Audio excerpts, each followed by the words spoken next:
La historia del dólar estadounidense comienza en 1690, cuando en una de las colonias europeas, Massachusetts, se empieza a utilizar billetes de papel. Es en 1785 cuando el Congreso de los Estados Unidos instaura el Banco de América del Norte en Filadelfia y se usa por primera vez al dólar como la moneda oficial de los Estados Unidos de América.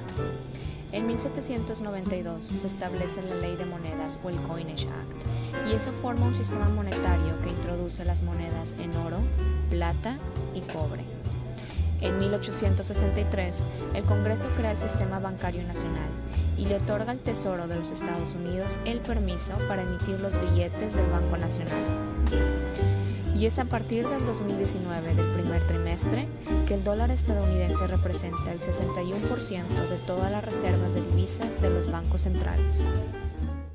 De 1944 a 1971, el dólar transitó por un régimen de tipo de cambio fijo. El acuerdo de Bretton Woods fijó el dólar estadounidense como sustitución del estándar de oro, para así convertirlo en una moneda de reserva primaria. En 1980, Estados Unidos transitó por un sistema de flotación controlada temporal, en donde Estados Unidos seguía invirtiendo en los mercados de divisas en la década de los 80. En particular, los funcionarios de la administración Reagan coordinaron una venta masiva de dólares estadounidenses para reducir el valor de la moneda y cerrar el déficit comercial. Desde 1971, el dólar tiene un régimen de tipo de cambio flotante. A medida que Estados Unidos acumuló enormes déficits presupuestarios y comerciales durante las décadas de 1950 y 1960, el dólar estadounidense comenzó a perder estatus como única moneda de reserva del mundo. En agosto de 1971, el presidente de Estados Unidos, Richard Nixon, anunció la suspensión temporal de la convertibilidad del oro. Para realizar el Real Effective Exchange Rate, se seleccionaron los años de 1993 y 2017, con el objetivo de observar los efectos previos y posteriores del Tratado de Libre Comercio de América del Norte en Estados Unidos.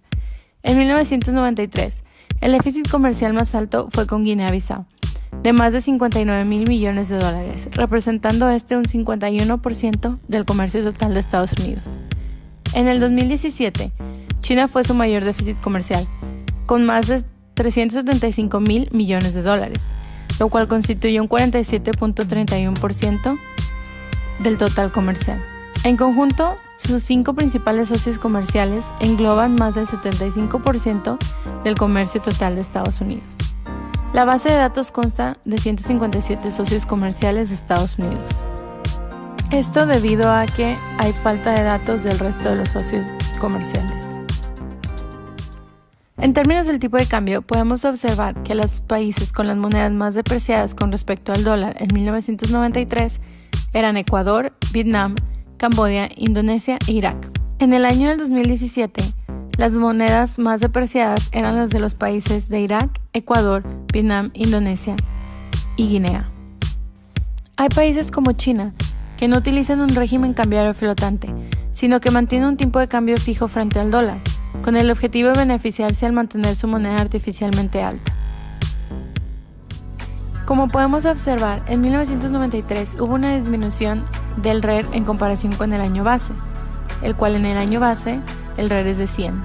Esto significa que Estados Unidos tenía mayor competitividad comercial con respecto a sus socios comerciales que en el 2010, por lo que se dice que las importaciones de Estados Unidos eran más caras y sus exportaciones se volvieron más baratas en comparación con el resto de los países. El RER de 1993 era de 21.156. En el 2017, Estados Unidos perdió competitividad comercial con respecto a sus socios comerciales en relación con el año 2010, ya que su RER aumentó a 105.55. En el análisis del efecto del Tratado de Libre Comercio, comparamos el año 1993 y el 2017, y podemos observar que Estados Unidos ha perdido competitividad debido al gran aumento en el RER durante ese periodo de tiempo. Con este análisis podemos definir que el déficit comercial de Estados Unidos no solo se le atribuye al Tratado de Libre Comercio, sino también al creciente poder de China como país exportador. A medida que la demanda de las exportaciones cae en comparación con las importaciones, el valor del dólar debería disminuir, ya que los déficits comerciales en teoría se deben de corregir automáticamente por medio del ajuste del tipo de cambio. Teóricamente se sugiere que los déficits comerciales persistentes son perjudiciales para la economía de una nación, debido a que tienen un impacto negativo en el empleo, el crecimiento y la devaluación de la moneda. Estados Unidos, como la nación con déficit más grande del mundo, ha demostrado que esas teorías están equivocadas. Esto puede deberse al estatus especial de Estados Unidos como la economía más grande del mundo y el dólar estadounidense siendo una moneda de reserva mundial. El tipo de cambio forward es un tipo de cambio acordado para un contrato forward en una moneda. Cuando se realiza un contrato forward, las partes acuerdan ya sea a comprar o vender dicha moneda en un determinado momento en el futuro a un determinado tipo de cambio. El tipo de cambio se negocia directamente entre las partes, a diferencia de un contrato de futuros que se cotiza en la bolsa. Se podría decir que determinar el tipo de cambio futuro es un juego de suma cero, ya que una de las partes ganará en el contrato y la otra perderá, dependiendo de los movimientos de las monedas relevantes entre la formación del forward. Por otro lado, está el arbitraje cubierto de las tasas de interés, en donde se busca obtener ganancias libres de riesgo basada en la diferencia entre el premio forward y la relativa tasa de interés entre la moneda doméstica y extranjera. Para determinar la existencia de una posible oportunidad de arbitraje, es necesario calcular el tipo de cambio forward de equilibrio mediante la siguiente fórmula, en donde F es la cotización de forward de equilibrio, S la cotización spot del mercado, RL la tasa de interés local y RF la tasa de interés foráneo. Dado que para el cálculo tradicional del tipo de cambio forward y para la identificación de alguna posibilidad de arbitraje se necesita de una moneda local y una foránea, en este análisis se decidió que para el cálculo del tipo de cambio forward de equilibrio, así como para el forward de mercado, se escogió la cotización de dólares por euro, tomando el dólar como la moneda local y el euro como moneda foránea. Las tasas de interés involucradas fueron la tasa de los T-bills de Estados Unidos como la tasa de interés local, como no hay un bono de referencia para toda la eurozona, se decidió utilizar la tasa de interés del bono alemán como una referencia foránea. Todos los datos recopilados fueron para periodos de 1, 3, 6 y 12 meses, tanto para la cotización a la compra como para la venta, de la plataforma Bloomberg. La cotización del tipo de cambio spot y los datos recopilados fueron los siguientes. Ahora bien, una vez recopilados los datos anteriores, se procedió a calcular la cotización del tipo de cambio forward de equilibrio tanto para la compra como para la venta, con la fórmula anteriormente mencionada. El resultado fue el siguiente. Con ayuda de el Hill podemos identificar que conviene invertir en la moneda foránea. Es por esto que el camino quedaría de la siguiente manera: pedir prestado en dólares, la moneda local, cambiar dólares a euros, invertir en euros, que es la moneda foránea, y comprar un forward de dólares. Asimismo, se puede concluir que para el periodo de un mes no hay oportunidad de arbitraje al salir, ya que ambos Hills salen positivos. La ganancia en la tabla anterior, mostrada en este video, está dada en dólares, por lo que es de 0.51% dólares y 0.57% euros. Esta fórmula es una manera de saber con certeza si hay o no oportunidad de arbitraje. Sin embargo, esto lo pudimos concluir de manera lógica al comparar los forwards de equilibrio contra las cotizaciones del mercado. El poder de paridad de compra es una comparación del poder adquisitivo de dos países diferentes tomando en consideración su tipo de cambio. Es decir, que si se tienen dos canastas de bienes que son iguales, esas dos canastas valdrían lo mismo en dos países diferentes, tomando en cuenta el tipo de cambio de sus monedas. Un cálculo famoso del poder de paridad de compra es el Big Mac Index, que es calculado por The Economist cada año para varios países del mundo. En el caso de nuestro proyecto, calculamos el poder de paridad de compra del dólar estadounidense contra el euro para el año 2019, tomando en cuenta dos bases de años diferentes, el año 2011 y el año 2017. Para este cálculo se usó el índice de precios de Estados Unidos para estas fechas, tomando en cuenta que para el año 2019 se usara el índice de precios del mes de septiembre, que es la fecha más reciente. También usamos el índice de precios de Alemania para estas fechas. La razón por la que usamos el índice de precios de Alemania es que no se encontró un índice de precios que fuera en conjunto de toda la zona euro. Para el año 2019, con base 2011, el tipo de cambio de equilibrio es de aproximadamente $1.37 por euro y tiene una sobrevaluación de aproximadamente 2.1%. Y para el año 2019, con una base del año 2017, el tipo de cambio de equilibrio es de aproximadamente $1.19 por euro y tiene una sobrevaluación de aproximadamente 0.79%. El hecho de que el dólar tenga una sobrevaluación respecto a su equilibrio tiene efectos tanto en su balanza de pagos con su déficit y en su competitividad. En su balanza de pagos, Estados Unidos presentaría un déficit, ya que sus exportaciones disminuirían y sus importaciones aumentarían.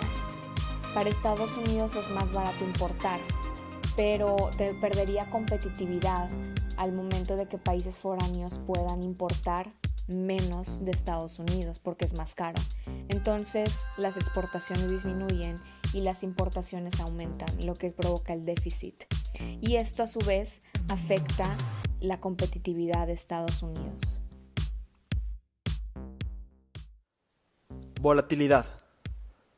Para nuestro tema, obtuvimos la volatilidad del euro contra el dólar para las fechas del 5 de noviembre de 2014 hasta el 2019. Lo que hicimos fue que obtuvimos los tipos de cambio spot a lo largo de estos 5 años.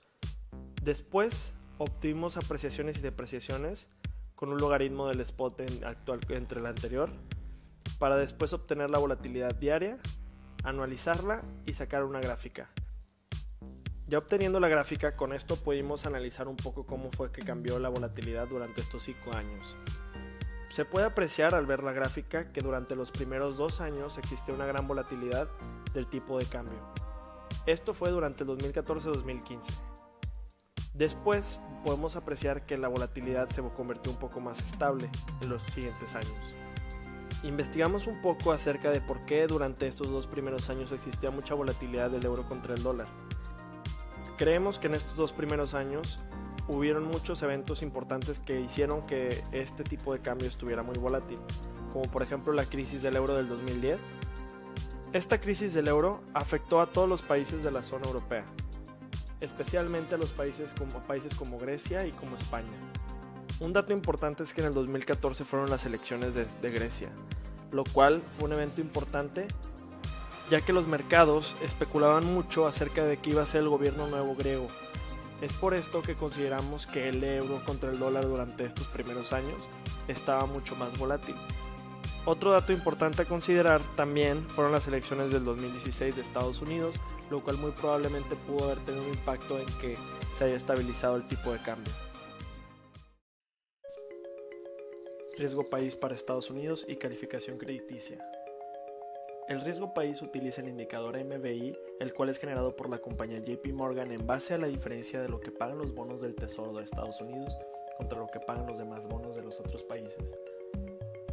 Este riesgo país se ve como la posibilidad de que un país soberano se vea inhábil de cumplir con todas sus obligaciones de crédito con algún agente extranjero. En el caso de nuestro proyecto, Estados Unidos, como es tomado como un benchmark por parte de JP Morgan, lo consideran al dólar como libre de riesgo y por lo tanto es utilizado como referencia para generar a los demás índices. Por lo tanto no se tomará en cuenta en esta parte del proyecto. Eso sí, Estados Unidos sí cuenta con calificación crediticia por parte de las 3 calificadoras importantes, las cuales son Standard & Poor's, Moody's y Fitch.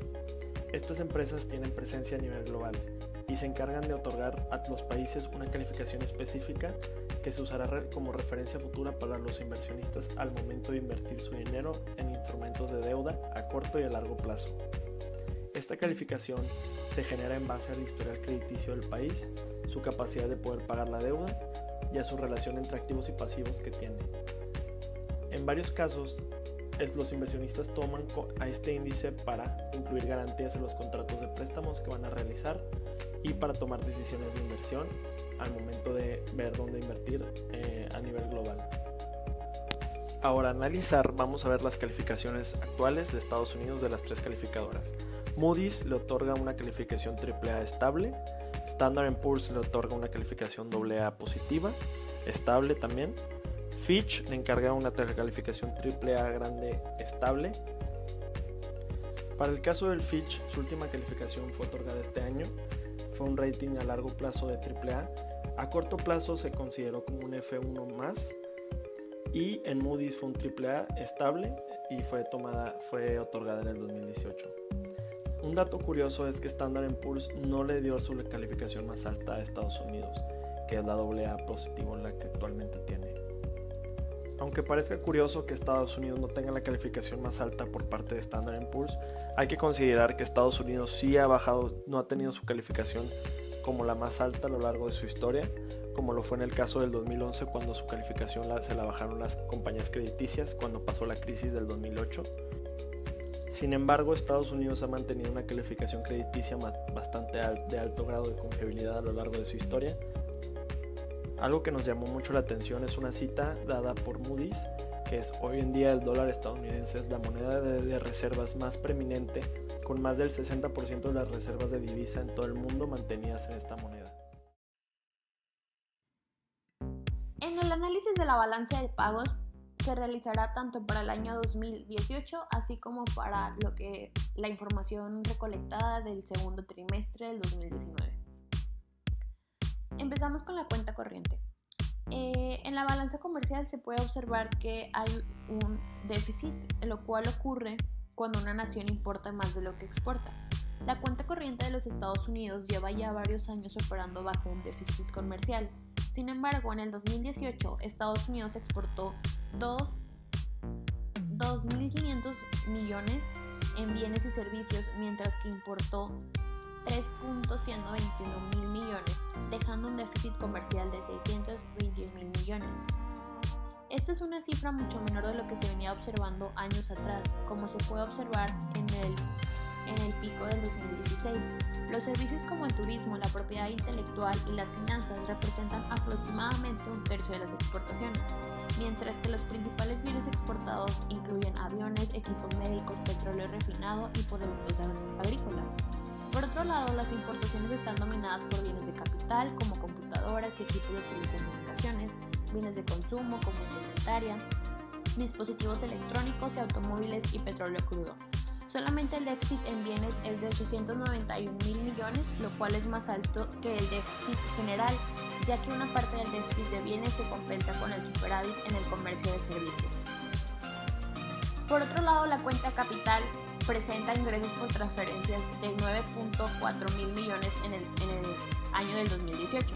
Las transacciones reflejaron los ingresos de las compañías de seguros extranjeras por las pérdidas resultantes del huracán Florence y los incendios forestales en California. De acuerdo con el Bureau of Economic Analysis, las pérdidas recuperadas de las compañías de seguros extranjeras después de un evento se registran como recibos de transferencias en la cuenta capital, ya que estas pérdidas están asociadas o exceden el 0.1% del PIB. Por otro lado, y por último, para la cuenta financiera en el 2018, el endeudamiento neto del país fue de 519 mil millones en el 2018, lo que representa un aumento en el endeudamiento neto comparado al año anterior. Continuando con el análisis de la balanza de pagos para el segundo trimestre del 2019, este representa un déficit comercial, el cual tuvo una reducción del 5.9% a comparación del año anterior. La brecha del déficit representa un 2.4% del PIB en el trimestre correspondiente, y este fue el más pequeño en el año y se redujo un 2.6% a comparación del primer trimestre. Los Estados Unidos incrementaron su producción de petróleo propia, la cual redujo su dependencia en el petróleo crudo foráneo y ayudó a frenar las importaciones de este. Es por esto que la reducción de bienes exportados se redujo en 1.1% y la reducción de las importaciones cayó a casi 0.3%. Los resultados de las importaciones y exportaciones reportados en el segundo trimestre reflejan el resultado de la guerra comercial del último año entre Estados Unidos y China, lo cual ha provocado grandes cambios en los datos comerciales, con exportadores e importadores tratando de adelantarse a la lucha arancelaria entre los dos gigantes económicos. Prosiguiente con la cuenta de capital, en el segundo trimestre la cuenta de capital para el país se registró en $0, lo cual se mantuvo constante a comparación del primer trimestre del año.